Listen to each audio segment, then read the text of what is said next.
right, for those of you that are joining us, we're gonna give it one more minute so we can allow others to join us. If you would, please type in the chat box your name and class year. We always like to know who is joining us. And to answer your question, yes, this is being recorded. And once the recording is ready, we will send it to you when it's available, and it will also be posted online. And we will also send you a survey to fill out. Okay, this helps us in programming and lets us know what you want to see in the future. Okay.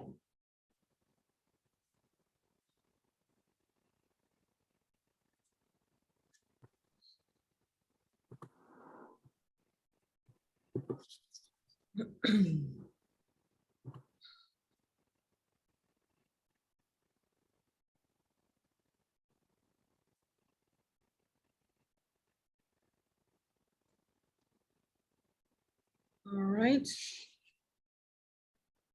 All right, Sarah, why don't we just go ahead and get started? Thank you for joining us this evening. Tonight is our book discussion with Sarah Wysocki, excuse me, class of 2012.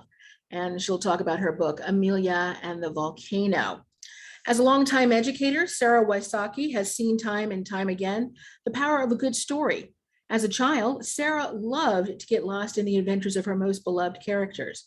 Her favorite stories were always ones with characters she could relate to, particularly little girls who found trouble no matter where they went or how hard they tried to avoid it. As a child, Sarah found trouble easily and often, both at home and at school. Sarah Wysocki currently teaches math just outside of Washington, D.C. Even in math class, there's rarely a day that passes without a story being told.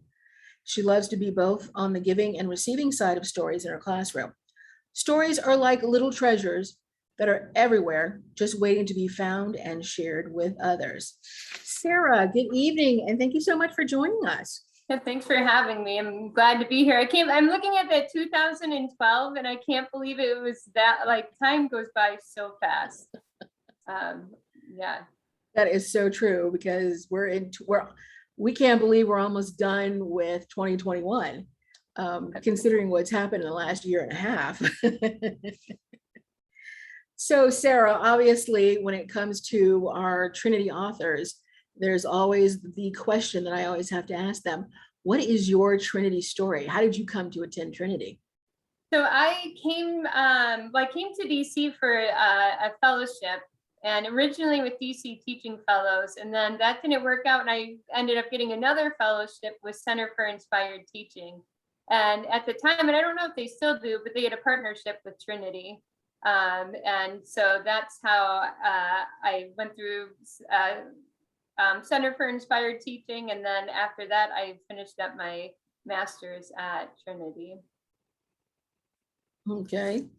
And so what made you decide to go into teaching? Because God bless school teachers, but especially in the area of math. Well, when I was younger, I never thought I would be a teacher. But then I got a degree in psychology, and I was kind of like, what am I going to do with this degree in psychology?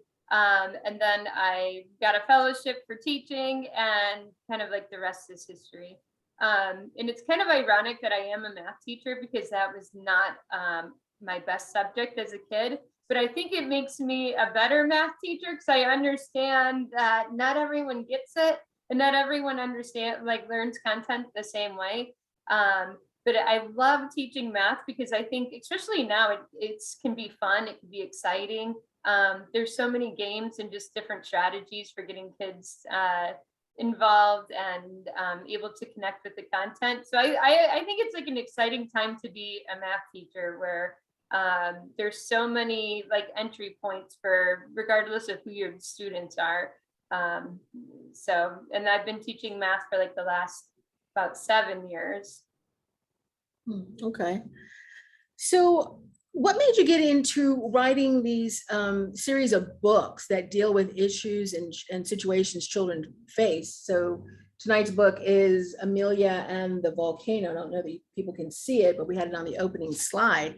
And I actually did end up reading the whole series of books, which I believe I told you, which were really nice, kind of funny, and in some level, even though it's geared toward children, adults definitely could understand, and maybe also identify at that time period. So what made you get into writing these books? Well, I've always enjoyed writing, but I like writing like fun and kind of funny stories that I think kids will connect to and enjoy.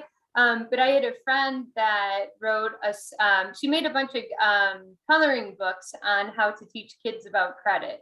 And she was like, Sarah, you need to write a book. And I'm like, I have tons of stories, but I don't know how to go from like, how am I going to go from a story to a book? And she was my mentor that really gave me like, okay, here's your story and here's how you could get it illustrated, and just like walk me through the process.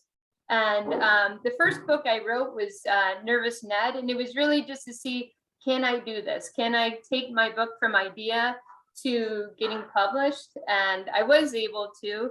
And then I started thinking about what are other topics that either I'm dealing with as a teacher or a parent, or that there just isn't a lot of good stories, readily available for educators or counselors.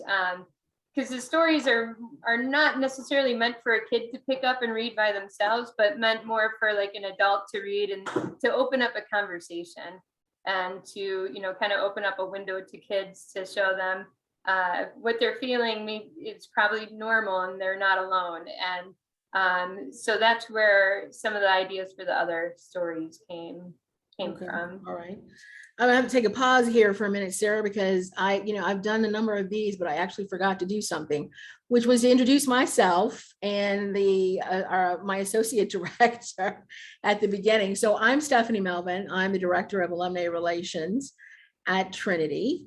And we have on board Alessandra Birding, who's the associate director of alumni and alumni programs and services. And it looks like we do have a couple of Alumni Association board members that have joined us. Jeremy Pianga, who's the former president of the Alumni Association, and Deborah Vazirani, who's on the board as well. So I apologize, Sarah, for doing that little pause there. But I guess sometimes when we get people on, they're like, well, who is this person talking? Okay.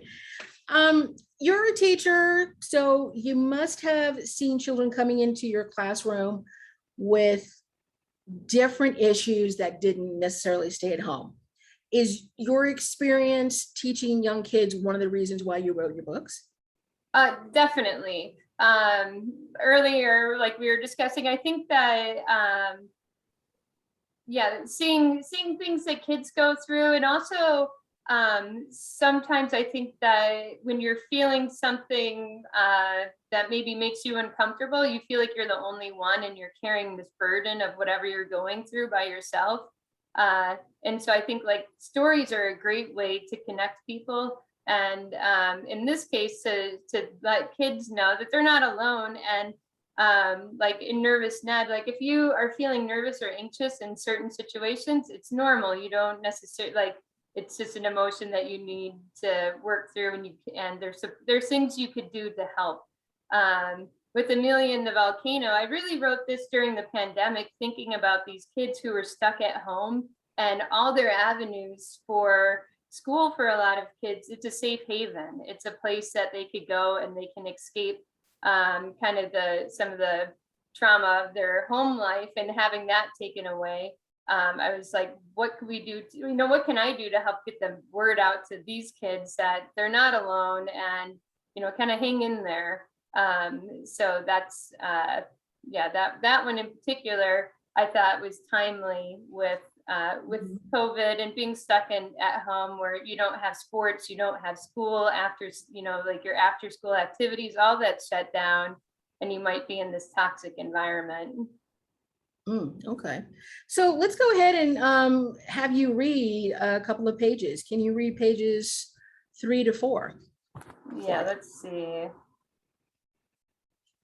So, all right, should I hold the book up like this, or sure, does it matter? It doesn't matter. What makes you feel comfortable? Let's see. Amelia had a fun day at school with her friends, but as she got close to home, she became nervous about what awaits her.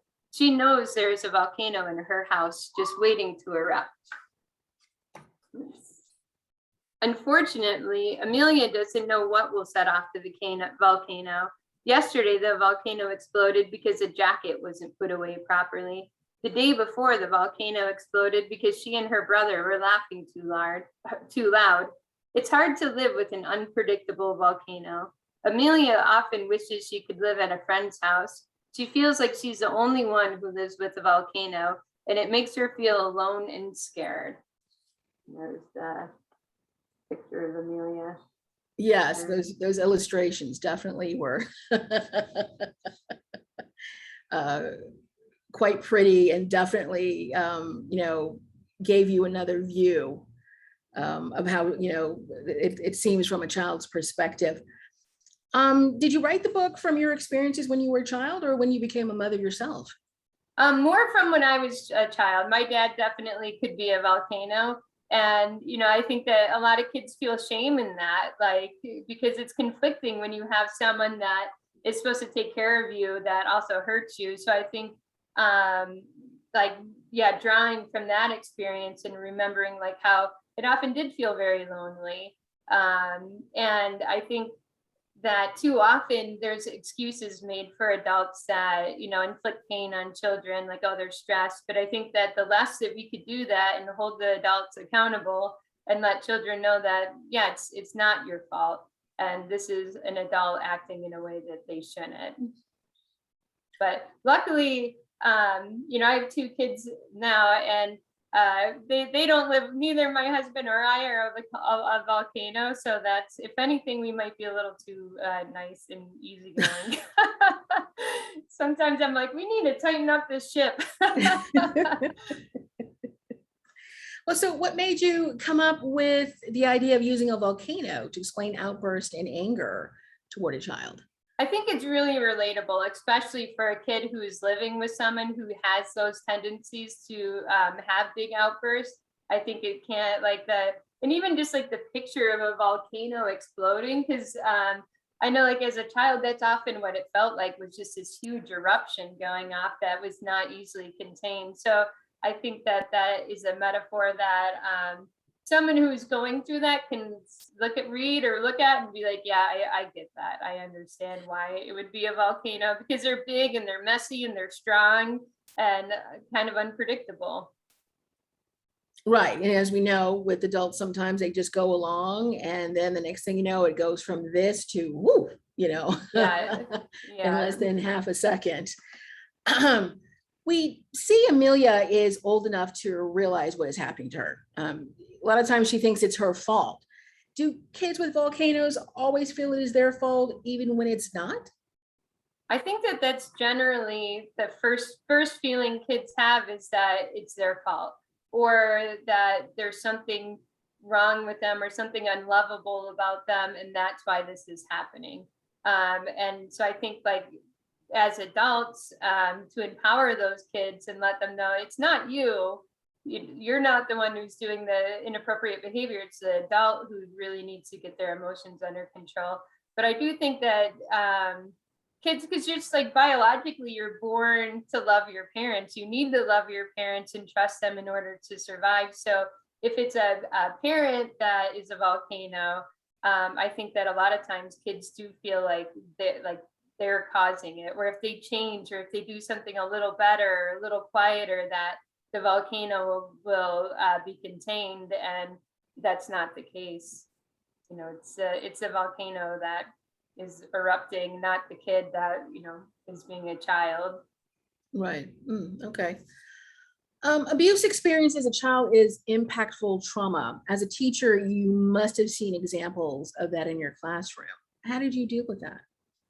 Well, I think being a safe haven for kids, and oftentimes it's like, whatever happened at home or you could always come and talk to me about it, but you're also free to leave that at the door. Like, here, we're safe, you're safe. My classroom's always it's a vibrant place. And so I think it's just, I used to think of it as like an oasis, of just because it was calm, and it was always nicely decorated, and just like a place where you could relax and be safe. And I think as educators, being able to listen being able to recognize when why a child's acting out, and realizing that often we're just seeing the tip of the iceberg. So, like you may think someone is very difficult or this or that, and they may be very difficult, but we don't always know why, and they may have good reason to. Maybe you're the safe place to be difficult. And I think kids sometimes that's where they act out the most, is where they feel safest. So I think as educators, just being cognizant of that, and giving kids a place to be themselves, and kind of check their worries at the door, but also if they want to confide in you, to be able to listen and hold that space for them. So obviously, though, this past year, though, has been a little difficult because teachers have had to do online teaching. So the classroom didn't exactly provide a safe haven, in a sense, for a lot of students. Did you notice that in terms of behaviors when you were teaching students online? Well, right now I not so much, but I think that a lot of kids who were in kind of rougher home environments, they were checked out, they weren't engaged, and for a variety of reasons, but it definitely made supporting kids who were going through a hard time much more challenging, because you didn't have all the feedback. Because a child could just turn off their camera and mute themselves and be wherever and do whatever, and you just don't have that feedback. Which is part of the reason why I wrote the book when I did, is to kind of just let those kids that were stuck at home know you're not alone. If you're going through a hard time, it's not your fault. Okay. If you could you read pages 11 through 13? Yeah, let's see. When Amelia goes to bed at night, she sometimes wonders if the volcano loves her. She has a hard time understanding how someone who loves her could explode and become so violent. It hurts her deeply when she is caught in an explosion. Amelia's mom tells her that the explosions aren't her fault and assures her that the volcano loves her. Amelia wants to believe her mom's words, but she doesn't feel love, and that makes it hard to believe what she says is true. Okay. Well, Amelia comes to realize she is not alone in experiencing a volcano. She has a friend who is experiencing the same thing. Do children often feel they're the only ones that experience this situation and no one will understand? Like they feel like, I live with this situation, I come to school, but I can't let anyone know because no one will understand. I think that's definitely true. And I think that probably a lot of kids come to school and feel shame about having to endure that. And they certainly don't want anyone else to know that, because it makes them different. And I think it kind of goes back to feeling maybe like something is wrong with you, and that's why you're having this situation. So I think that there is a lot of kids who are going through this. They do feel a need to hide it, and shame and embarrassment around the fact that they're suffering from abuse. Okay. At the end of the book, you give some practical advice to children and adults about what to do if they have a volcano in their lives, or they themselves are the volcano, mostly adults. Have you seen success with students when they finally let someone know what they are going through? I think that there's success in being able to offer that child support in a way that they wouldn't get if they didn't know, if no one knew. So I think it is successful in that. It doesn't mean that what's happening will stop, but I think that it gives the child more tools and more confidence. And if you could work with the parents to recognize what sometimes parents don't even recognize that their behavior is abusive, but two, if it's another parent, to really not make excuses and to let the child and the other adult know it's not okay. And so I think those things are helpful. Finding healthy outlets, finding friends to connect with. Obviously, if you have a toxic or a challenging home environment, if you could get in activities or find ways to reduce your time spent at home, that's helpful. And just finding positive peer models. So I think that all those things they do help. Counseling is great too, just to have someone to talk to and to let you know you're not alone, and then that it's not your fault. So I do think that kids often really do feel like there's something wrong with them. And so the more that they can really hear that it's not them, and then they can start to believe that, and kind of undo some of the thinking, or and just realize that they'll be able to rise above it. It might take some work and some time, but they can. Okay. Can you read pages 19 to 21 for us? Sure. For a long time, when Amelia went to school, she was afraid to tell others that she lived with a volcano. She was afraid that her friends might think she was weird, or worse yet, they might think she was a volcano too, and then they wouldn't want to be her friend. But one day, Amelia's friend came to school sad and shaken. Amelia asked what happened. At first, her friend was reluctant to say anything, but then she sheepishly told Amelia that she got caught in an eruption before school. Amelia gave her friend a hug. She knew how hard it was to be caught in an eruption, and how hard it was to go to school and pretend everything was okay. A little picture there. Okay. Well, this was a nice book. And like I said, it's one of 4 books in a series that talks about different issues, obviously, that children go through.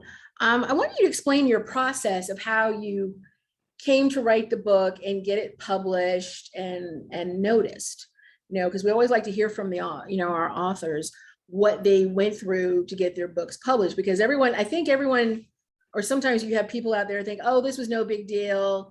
They just got it published, and look, and they did this, and they're really successful. And it's a different story for everyone. But the one thing that I always hear from folks, it wasn't that easy. Yeah. Well, I've been writing for years, and especially children's stories. And I was very lucky that I had a mentor that was able to direct me to different resources. So the first thing was just writing the story, and then I would send it out to a few friends and see what they thought. And especially I'm a teacher, so and that was my target audience. So I had a lot of people that could look at that and be like, is this something you would use? Especially counselors and social workers, because that really was my target audience. And then getting feedback on, is this something where I want to invest my time and my money into making this happen? And so once I got positive feedback, the next thing was to find editors. So I got the stories edited, and then finding some place to get the stories illustrated, which I had a different illustrator for Amelia and the Volcano, and I think she got the story, and it was great. She was great for that. And then for the other 3, I used the same illustrator, and I feel like he was a good fit for those, because those were a little bit more lighthearted, and his pictures are pretty cartoonish. And so that was that. And then I decided to do the self-publishing route, just because being a teacher, my fund wasn't gigantic. So I self-published on Amazon. They have a program called KDP, which basically anyone can publish. And then once the stories were published, then I was just reaching out to people to let them know that, hey, I wrote this book, and you think it would be a good resource. And really marketing a book is difficult, because you got to find who's going to want to read it. And most self-published books, I think they sell like 12 copies ever, and that's like with your mom and dad buying a copy. So it's like, so I think, like, if you're going into writing a book, you have to have the right motivation and kind of expectations too. Like, you could have a book that just takes off, but it does take a lot of effort to be out there and getting people to notice your books. And Okay. Now tell us the inspiration for your other books. You've got Nervous Ned, Emma and Her Big Bad Mistakes. Yeah. and Mad Max, all of So which were fun to read. yeah, so like Mad Max, I wrote this story after my son was struggling last year at school and he kept getting sent home and the teacher was so exasperated with him and you could tell she did not understand, like to her he was freaking out over nothing, but it was something and it was like the culmination of all these little somethings and maybe not being able to contain emotions well. So I wrote Mad Max actually, and I was like, I'm going to write this book and I'm giving it to his teacher so she could read it and get a glimpse into, you know, why is he crying all the time? Why is he acting that way? And it's like, because Max has a little bit of a like little things turn into big things, and he likes things to be just as they should. So that was my son was my motivation behind this. Okay.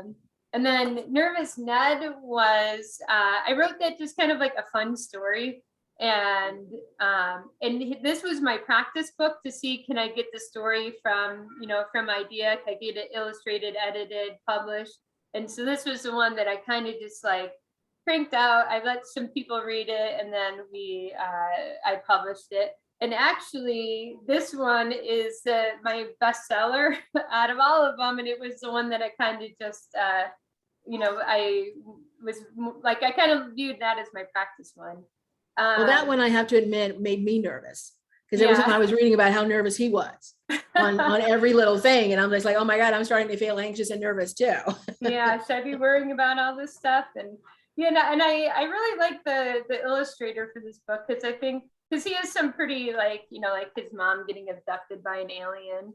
And so some of the pictures I feel like are fun and they're kind of funny for, you know, I like the little puppy dog that's actually a monster and the dog's like so cute.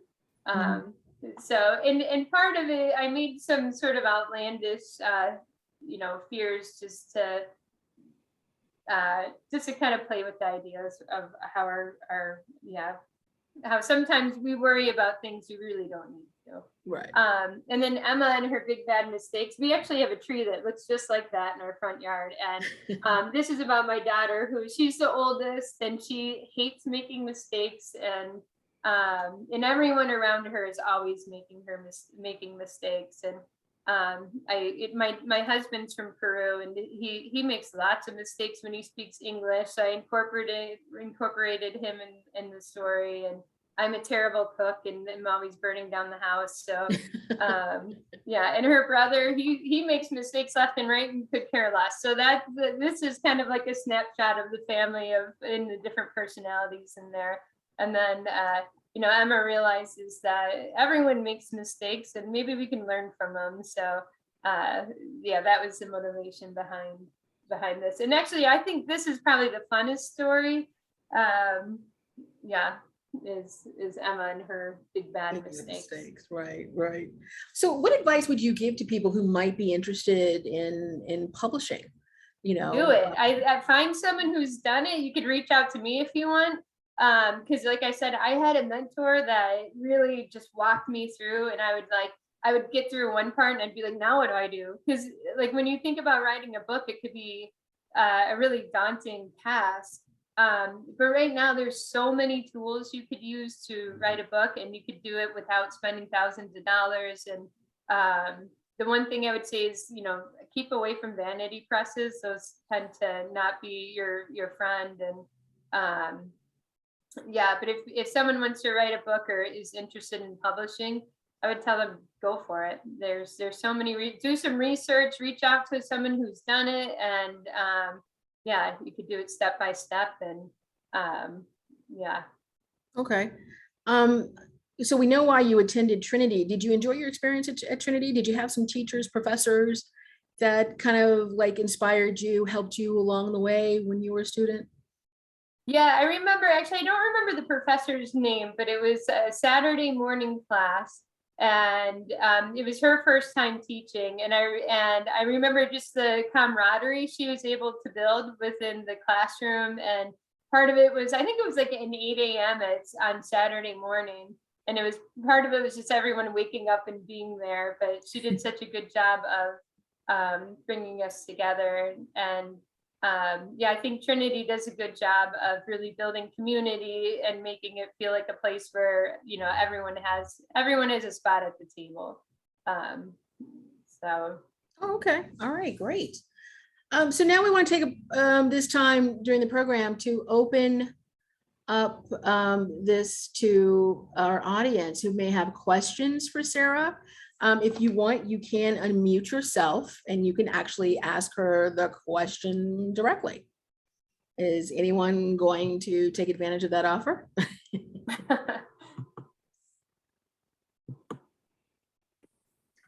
Hi, Sarah. My name is Deborah Vezirani, and I'm sorry, I'm having camera issue. That's why I'm not on video. But I haven't received your book, but I was able to look at the pictures online, and I love the pictures. How did you find your illustrator? Well, I actually use the Fiverr site. I don't know if you've ever heard of that. No. It's a freelance website where you can find really find anything like graphic artists and things like that. And then I read a bunch of reviews. And yeah, this guy, I just liked his style. I thought that he understood the stories, and he also had a sense of humor about him, which I'm very into humor. I like you know, even with tough topics, I like to keep them kind of light, and so that's how I picked him, and why I picked him is because I liked his sense of humor and his style. So what is the process with that? If you don't mind just speaking briefly about, like, so did you meet him in person and tell him like what your, you know, how the story? I mean, I'm curious. Yeah, no, I sent him the script and told him a little bit about the characters and what I envisioned. For Emma and her big bad mistakes, I actually sent pictures of my family. Okay. And asked if he can make some, you know, stick figures and some characters that kind of resembled us. And then I did the same for Nervous Ned. I sent a picture of my son and it was like, what do you have for this? And then once he had the characters, it was just kind of tweaking them for the different stories. Because some people like to have the same story straight across, but once I saw the work he was doing, I liked it, and I was like, all right, let's work together. And he was easy to communicate with, which I think is good. Amelia and the volcano, that was my first story I did. Right. And I felt like she was the perfect person for this particular story. You know, like, and we chatted back and forth. She read the script, she sent some characters over. This was her first time illustrating a book, so she was really excited about it. And so yeah, so I think finding someone that like understands the story and kind of what your aim is for that is key. And so yeah, and for Emma and her big bad mistakes, I had someone who sent some pictures and they just were missing the mark completely, and so it's like you know, thanks but no thanks, and then found someone else that I felt just fit better and understood the story better. No, thank you. I just think picture books are so amazing, and my two children are now young adults. So, but you know, we still have their picture books, and I think it was the pictures that really just sort of made, you know, brought the story to life. So the Amelia and the volcano, I just loved the illustrations, and I was. And I will have to let her know because she will love to hear that. I still keep in touch with both the artists from the stories. So yeah, I'll pass along that message. Thank you. And thank you for coming to Trinity to tell us about your stories. Yeah, and thanks for having me. Any other questions? Just go ahead and unmute yourselves and you can ask Sarah directly. Hi, Sarah. My name is Gina Weaver, and my question is, do you recommend that someone have their book copywritten before they pursue self-publishing? It's not really necessary because the copyright laws, like if you have a story And it is like it's like once you write that story, if it's on your computer, that's like your intellectual property. So you, sorry, my son's just scootering through the house, so it got kind of noisy. okay. So you don't need to do that. And then if you publish on Amazon, it's automatically copyrighted. So your work is it's protected. Okay, I wasn't aware of that. Okay, thank you. Yeah. All right. Anyone else have a question for Sarah? She's here to answer any and all questions.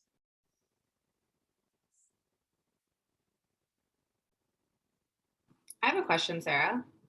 Do you see yourself, I know you have 4 books already, do you see yourself continuing down this path or going into chapter books, or do you think you have other stories? I know we kind of talked previously before the event started, and you said you were going to work on another one as well. I was just kind of curious where you see your authorship, I guess, continuing.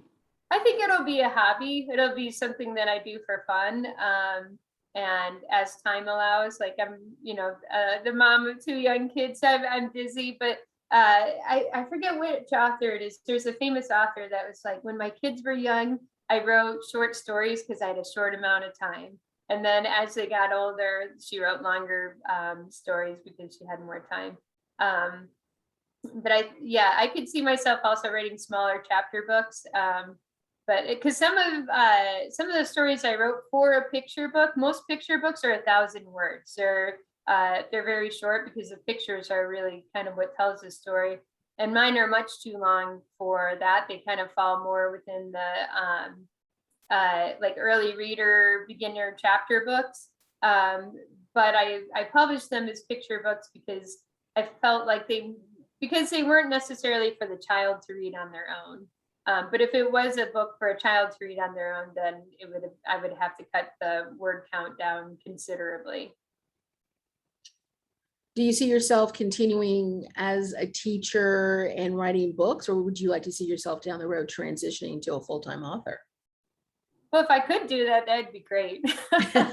So after this last year, I feel like teaching it's a great profession, but it's very difficult. And I've been doing it for 13 years, and it's rewarding, but I kind of see teaching as my first career, and I still don't know what I want to be when I grow up. I'm taking the slow path to growing up, and so we'll have to check back in another 10 years and let you know.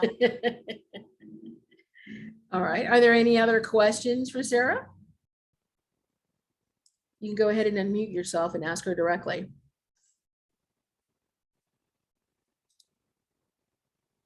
No. Okay. All right, Sarah, I think you told us you would be willing to give a book away. Yeah. So if you would, pick a number between 1 and 8. Okay, 8. Okay. Because that's my favorite number. All right. Was I too fast in picking my number? No. I am looking to see who is number 8. And it looks like, oh, Gina Weaver.